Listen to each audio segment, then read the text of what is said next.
It's just a public service announcement. Allow me to reintroduce myself. My name is Ho. H to the O. Ladies and gentlemen, what's going on? We are back with another episode of Pro Sports Takes. We got the NBA draft coming up. A lot of great prospects to look at. And there's no clear-cut prospect in this draft. So we're going to answer the question today of who will be the best prospect in this draft class when it's all said and done. Brandon, let's start with you. Who do you have when it comes to this? Now, there's two ways you can view this conversation. Who's the best fit for the Timberwolves, and who should go first overall based off their future projection.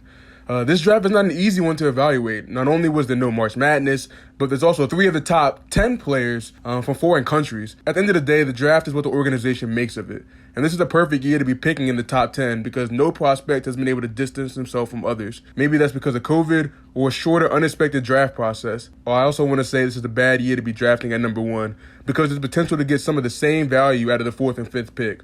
But one player that has stuck out to me, and that's LaMelo Ball. Obviously, his pro tape is a little limited and harder to digest than some of the U.S. tape, but the combination of a 6'7" frame, strong bloodlines, and ability to make every play on the court calls for a high ceiling. LaMelo is deceptively crisp and has an amazing feel for the game, like any elite point guard should. Ball's been a celebrity since the age of 13 due to his brother is an outspoken dad. The 18-year-old has been on TV shows, ads, commercials, been a YouTube star, and more. So the pressure of the NBA should be something that he could easily handle. When I think about it, the only players that have had similar spotlights coming into the league was all-time prospects like LeBron James and the flying phenom Zion Williamson. And when you compare LaMelo to his brother, he's a way better shooter. And he's proven the ability to hit deep threes from Dame and Steph range. He does have to work on his shot selection, but it's hard to not jack when you're on a very bad foreign-based team. The main part of his game is the ability to command the offense, as he averaged 7+ assists despite being the only offensive focus on that squad. Ball's confident enough with the ball in his hands to play with plenty of flash, but still doesn't turn the ball over, further showing the progress he's made over the years. LaMelo will create easy shots for his teammates, using off-ball screens and in transition with his league-ready vision, passing, and creativity. Point guard is arguably the most important position in the league, and taking a shot on LaMelo is well worth the risk. Rob, who do you got as the player that should go number 1 this year? Yeah, I don't know what the Wolves are going to do in this year's draft because it's by far the most unpredictable draft at the top we've seen since 2013 when the Cavs surprisingly took Anthony Bennett, who was like plus 1,000 when it comes to odds of being drafted first overall. Seems like Anthony Edwards is the favorite in this year's class, but he's far from a lock. LaMelo looks like a good choice to be the best player in this class because it seems like he's either going to end up as the best player or just a decent one off the bench. There's a large difference between his ceiling and his floor, probably more than any other player in the class. But his flashiness is very appealing for teams picking at the top, which is why the Timberwolves could definitely go in that direction for a team craving that spotlight. But the player who I believe is most likely to end up as the top player in this draft class is a walking highlight reel himself, Obi Toppin. Some may recognize the reigning National Player of the Year at Dayton from some of his ridiculous windmill and tomahawk dunks. He'll collect a good amount of posters during his time in the league, and he might honestly be one of the best in-game dunkers the game of college basketball has ever seen. But this man is far from just an above-rim specialist. Toppin can space the floor as a big, which is extremely valuable in today's NBA, and pretty much guard 1 through 5. He's far from a sharpshooter, but playing at 21 years old, he showed he can already hit threes consistently, which really expands his offensive game and makes his ceiling so exciting. And unlike LaMelo, even though Toppin has more height and weight, he's also very quick with a great first step and can change direction with ease. His athleticism really doesn't get enough credit, but it's a big part of why he can be the best all-around player in this class. A lot of people I've seen compared him to Amari Stoudemire, but with a three-point shot, which is really just scary to think about, considering Amari was a 25-10 guy with no outside game to speak of.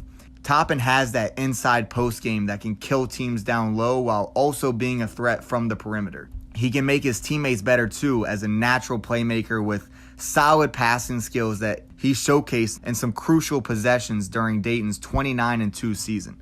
Toppin is a winning kind of player at the end of the day that can be one of the best players on a championship caliber squad. He makes the right plays, has great defensive potential, and has already shown a knack for hitting big shots when his team needs it the most.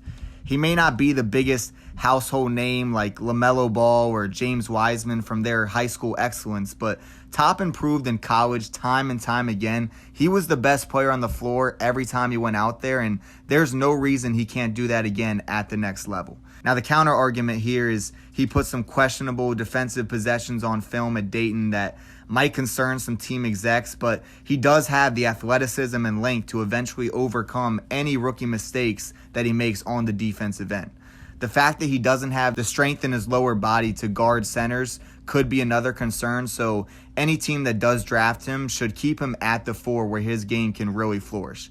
Toppin hasn't been getting the hype that Anthony Edwards, LaMelo Ball, and James Wiseman have, but when it's all said and done, my take today is Obi Toppin will be the best player of them all. Ooh, yeah, I like Obi Toppin a lot, and I'm going to really talk about your pick a little bit here because Obi's been one of my favorite players of the draft as well, and he's actually a way better fit for the Timberwolves because he'll be able to space the court alongside Karl Anthony Towns, who can space the court himself, so there'll be plenty of room in Minnesota if they actually go with picking him.